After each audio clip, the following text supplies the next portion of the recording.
My biggest pet peeve with entertainment and comedy. I love my business, but I think it kind of annoys me that there's not a particular science to it. Like the same thing that I love about it could be the same thing that pisses me off sometimes or annoys me. It's like 1+1 doesn't necessarily equal 2. You know what I mean? Like you could be super funny and do this certain work and really, really work hard just as much as the next guy. And then somebody could come in and just have a stroke of luck and, you know what I mean? Bammo whammo, then they're all the way in. But it's not like you're not putting in for your craft. It's not like you're not doing the work. And growing up, you always figure like, hey, you do the work, that's what it is, and actually in the entertainment business and in comedy, that's not necessarily so. Sometimes if you look funny, you're going to get the job, you know what I mean? So it's not necessarily that you worked on your craft. It might be something you have nothing to do with, some way that you were born. Swayed the director was what they were looking for, which again could be the dopest thing ever, you know what I mean? It just depends. And so I think that's why it's a pet peeve, because it's just wild. You know what I mean? Like the next day, the next phone call could be something that totally changes your life. You know what I mean? In the beginning and then you just never know. I don't know if I said that in a way that really made sense, but in my heart, I feel the irritation that comes with not knowing what the next day brings. What is the scenario that has humbled me? The fact that I'm not a household name yet. That's humbling. You know what I mean? Like, I have a lot of peers that if I say their names right now, you're like, oh, yeah, hell yeah, hell yeah, hell yeah. You say Vanessa Fraction, nah, I got a base. You know what I mean? It's some elite folks that'll be all like, oh, yeah, that's the girl. Or if you point me out or my face. But it's humbling. Any day can be. And that's only because I'm judging from what I know is out there, because each day is like supercharged blessed because I'm doing what I love to do each and every day on my own terms. But when you realize, I don't know, everything ain't yachts and titties. You know what I'm saying? Like, it's like other parts of life like that. I don't know. I just have a different perspective now. Like this interview, like a couple years ago, you got everything you wanted. I'm talking about sex, drugs, and some more shit. But it's like now I'm 40. I've been in this game a minute. It means something different to me now. And some of the things that you think you want, you don't necessarily want. You know what I mean? Like you want to continue to let people get blessed by your gifts. You want to have the type of money and the wealth, that transfers,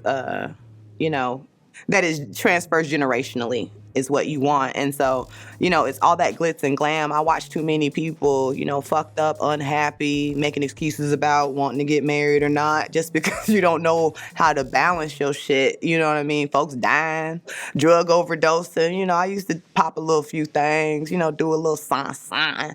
And so when you ask me what wild parties and shit, I don't remember. Shit, I was doing coke in the bathroom. I don't remember that shit. You know what I mean? Like, it was a good time when it was a good time.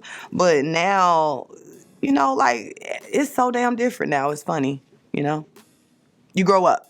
So how did the digital world impact my career? When my career started, there was no social media. The digital presence just wasn't there. If you had a website, you was dope. You know what I'm saying? We were still going hand to hand to the beauty shops, barber shops, coming in a couple days early, doing radio, flyers, all that stuff. So when we talked earlier about what humbled me, the digital world did. Boom, there we have it. Yeah, because there were people that were coming out of nowhere that can't touch me on stage, but had their own way of expressing comedy that was getting them paid and noticed. You know what I'm saying? In ways that I hadn't been able to do in such a way, because it hit so hard and it spread so fast. I have to and still have to adjust and balance myself, because the digital stuff is not something that I particularly cling to. It's not something that comes natural to me. Like, I have to force myself to go online. Like, I always, kind of love people to get to know me on stage, but it was kind of like my personal life was my personal life. You know what I'm saying? Like, I didn't want to necessarily give people like a look into my everyday, where I'm going and blah, blah, blah, blah, blah. But people that grew up that way, like, it just comes like second nature, and it's dope. You know what I mean? And so I've learned to appreciate the way that they deliver comedy, and to still have and believe in the stand-up and different ways that I express comedy. And I still get in there every now and again, throw a skit up there or something, you know what I'm saying? My page is interesting. How do you put it? I realized the game had changed and I had to change with it. And so it's been a positive thing, you know? I'm glad that I wasn't too far gone because some people, you know what I mean? It just depends. You just have to catch up, figure it out. It's been positive and negative. I had to reevaluate my self-worth because I was trying to say it was my worth based on my followers. Fuck nah. You know what I'm saying? People that finally get a chance to meet me, get a chance to experience me, they love me, you know, and just because I'm not good at, or great, excuse me, I'm good at it, but I'm not great at it, that doesn't lessen me. I just try to focus on the stuff that I'm really, really great at, which for me is stand-up. So, yeah.